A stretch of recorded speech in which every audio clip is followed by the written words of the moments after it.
Hi friends, welcome to movie talk V Telugu channel review of Parasakthi. యాక్చువల్‌గా ఈ cinema పొంగల్‌కి release అయింది. అది కూడా తమిళ్‌లో రిలీజ్ అయింది. నాకు తమిళ్ లాంగ్వేజ్ అంత పెద్దగా రాదు కాబట్టి నేను తమిళ్‌లో చూసి రివ్యూ ఇవ్వలేకపోయాను. చాలా ఛానల్స్ సబ్‌టైటిల్స్ చూసి రివ్యూస్ ఇచ్చారు. బట్ ఎనీవే ఎవరు ఎలా ఇచ్చినా నాకు సంబంధం లేదు. నా వరకు అయితే సినిమా చూసిన తర్వాత నా ఒపీనియన్ ఏంటంటే సినిమా అయితే ఫెంటాస్టిక్. సుధా కొంగర మళ్ళీ డైరెక్టర్‌గా ఫెయిల్యూర్ అవ్వలేదు. ఆడియన్స్ ఫెయిల్ అయ్యారు అని నేను చెప్తాను. ఎందుకంటే తమిళ్ వాళ్ళకి ఎందుకు నచ్చలేదో అదొక వేరే రీజను. కానీ అది సినిమా తమిళ్ వాళ్ళ కోసమే తీసిన సినిమా. యాక్చువల్‌గా ఇది రియల్ ఇన్సిడెంట్స్ మీద అంటే సుధా కొంగర గారు డైరెక్టర్‌గా బయోగ్రఫీ మూవీస్ చాలా ఫెంటాస్టిక్‌గా తీస్తారు. అంటే బయోగ్రఫీ మూవీస్ ఇష్టపడే వారికి గానీ, హిస్టరీ మూవీస్ ఇష్టపడే వారికి ఎలా చూపించాలి? ఏ వే ఉంటుంది? జరిగిన సంఘటనలన్నిటిని కూడా ఒక కథలాగా చిన్నప్పుడు మనకి ఎలా చెప్తే అర్థమవుతుందో, అలా డైరెక్టర్ సుధా కొంగర గారు సినిమాలు తీస్తారని మనకు ముందే తెలుసు. ఎందుకంటే తన ప్రీవియస్ ఫిలిమ్స్ 'గురు' గాని, 'ఆకాశమే నీ హద్దురా' గాని, ఈ సినిమాలు చూస్తేనే మనకి ఒక హైప్ అనేది ఉంటుంది. సేమ్ 'పరాశక్తి' కూడా అలాగే ఉంటుంది.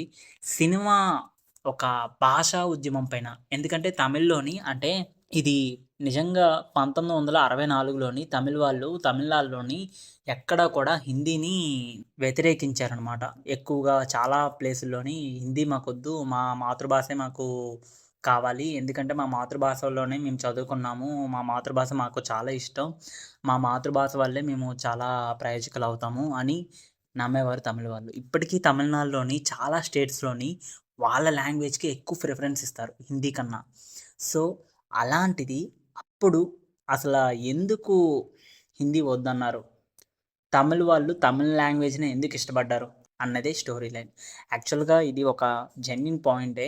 ఇప్పుడంటే ప్రెజెంట్ స్టేట్స్‌లోని వాళ్ళకి నచ్చిన లాంగ్వేజ్‌లోనే ఫస్ట్ ప్రిఫరెన్స్ ఇచ్చి దాని తర్వాత ఇంగ్లీష్‌కిస్తారు. తర్వాత హిందీకిస్తారు. స్టోరీ పరంగా చూసుకుంటే సినిమా చాలా బాగుంది. అండ్ యాక్టర్స్ పెర్ఫార్మన్స్ గానీ, లేదంటే క్యామియో రోల్‌లోని తెలుగులోని థియేటర్‌లో రిలీజ్ అవ్వలేదు సినిమా. రిలీజ్ అయ్యుంటే క్యామియో రోల్‌లోని రానా ఒక చిన్న సీన్‌లో కనబడ్డాడు.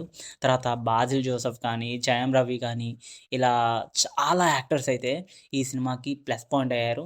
ఇంకా చెప్పాలంటే శ్రీలీల క్యారెక్టర్‌కి ఒక మంచి స్కోప్ అయితే ఉన్నది ఈ సినిమాలోని. ఫస్ట్ టైమ్ శ్రీలీల ఒక సినిమాలోని ప్రతిసారి డాన్సులకే కాకుండా ఒక క్యారెక్టర్ పరంగా గానీ, స్కోప్ ఉన్న క్యారెక్టర్‌ని డిజైన్ చేసి ఈ సినిమాలోని పెట్టారేమో అనిపిస్తుంది. సినిమా అయితే బాగుంది.